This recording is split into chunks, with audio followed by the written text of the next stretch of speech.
बादा सिंह बहादुर के बारे में कहा जाता है कि उन्होंने अपनी ज़िंदगी विपरीत दिशा में जी। किशोरावस्था में संत बनने वाले बादा अपनी ज़िंदगी के बाद के सालों में सांसारिक जीवन की तरफ लौटे। ऐसे लोग कम देखने में आए हैं जो बहुत कम समय में हिंदू धार्मिक ग्रंथों के अध्यात्म से एक बहादुर योद्धा और एक काबिल नेता में तब्दील हो गए हैं। सिख रिसर्च इंस्टीट्यूट टेक्सास के यह संस्थापक हरिंदर सिंह लिखते हैं, 38 वर्ष का होते होते हम बादा सिंह बहादुर के जीवन की दो पराकाष्ठाओं को देखते हैं। गुरु गोबिंद सिंह से मुलाकात से पहले वो वैष्णव और शैव परंपराओं का पालन कर रहे थे, लेकिन उसके बाद उन्होंने सैनिक प्रशिक्षण, हथियारों और सेना के बिना 2500 किलोमीटर का सफ़र तय किया और 20 महीने के अंदर सरहिंद पर कब्जा कर खालसा राज की स्थापना की। बादा सिंह बहादुर का जन्म 27 अक्टूबर 1670 को रजौरी में हुआ था। बहुत कम उम्र में वो घर छोड़कर बैरागी हो गए और उन्हें माधोदास बैरागी के नाम से जाना जाने लगा। वो अपने घर से निकल गए और देश भ्रमण करते हुए महाराष्ट्र में नांदेड़ पहुँचे, जहाँ 1708 में उनकी मुलाकात सिखों के 10वें गुरु गोबिंद सिंह से हुई। गुरु गोबिंद सिंह ने अपने तपस्वी जीवन शैली त्यागने और पंजाब के लोगों को मुगलों से छुटकारा दिलाने का काम किया।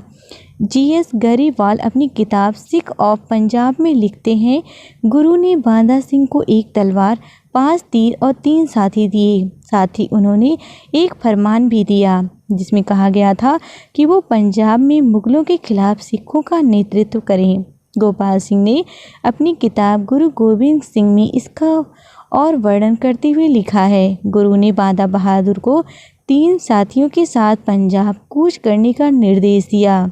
उनसे कहा गया कि वो सरहिंद नगर पर जाकर कब्जा करें और अपने हाथों से वजीर खां को मृत्यु दंड दें। बाद में गुरु भी उनके पास पहुंच जाएंगे। बादा सिंह बहादुर पंजाब की तरफ निकल पड़े, लेकिन कुछ दिन बाद ही जमीशीद खां नाम के एक अफगान ने गुरु गोबिंद सिंह पर खुखरी से वार किया।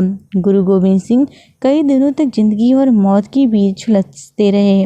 राजा मोहन गांधी अपनी किताब पंजाब और history of Aurangzeb to Mountbatten में लिखते हैं, घायल होने और अपनी मृत्यु के बीच गुरु गोबिंद सिंह चाहें तो अपने पूर्ववर्ती की तरह किसी व्यक्ति को अगला गुरु नामांकित कर सकते थे, लेकिन उन्होंने ऐसा नहीं किया। उन्होंने साफ घोषणा की, उनके बाद गुरु ग्रंथ साहब को सिखों के स्थायी गुरु का दर्जा दिया जाएगा। वर्ष 1709 में जब मुगल बादशाह बहादुर शाह अभी भी दक्षिण में लड़ाई लड़ रहे थे, बादा बहादुर पंजाब में सतलज नदी के पूर्व में जा पहुँचे और सिख किसानों को अपनी तरफ करने के अभियान में जुट गए। सबसे पहले तो उन्होंने सोनीपत और कैथल के मुगलों का खजाना लूटा।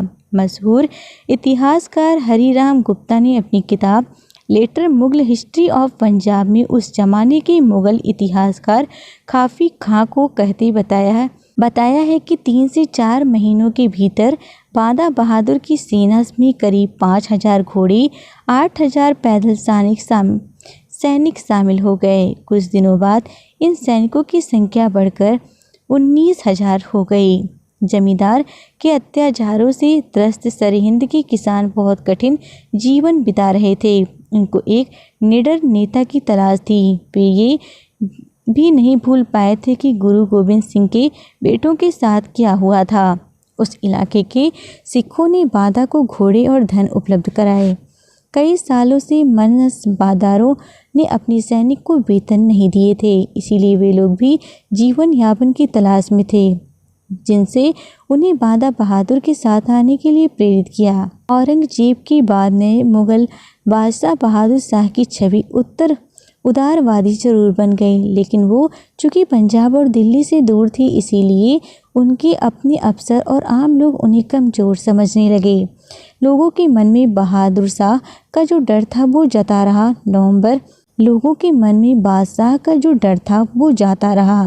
नवंबर 1709 में बादा बहादुर के सैनिकों ने अचानक सरहिंद के कस्बे समाना पर हमला बोला। हरिराम गुप्ता लिखते हैं, समाना पर हमला करने की वजह ये थी कि 34 साल पहले गुरु तेग बहादुर का सिर कलम करवाने वाला और गुरु गोबिंद सिंह के लड़कों को मारने वाला व्यक्ति वजीर खां उसी शहर में रह रहा था। सामना के पास सिघौरा की मानस बदार उस्मान खान ने गुरु गोबिंद सिंह से दोस्ती रखने वाले एक मुस्लिम पीर को तंग किया था, इसीलिए वहां कत्ले आम का आदेश दिया गया। बाद में काफी खां ने लिखा कि बांदा ने मुगल अफसरों को आदेश दिया कि वो अपना पद छोड़ दें। सामानों को बचाने के लिए दिल्ली से सरहिंद को कोई मदद नहीं भेजी गई। सरहिंद दिल्ली और लाहौर के बीच बसा शहर था, जहाँ मुगलों ने बड़े बड़े भवन बनवा रखे थे और ये उस समय पूरे भारत में लाल मलमल बनाने के लिए भी मशहूर था।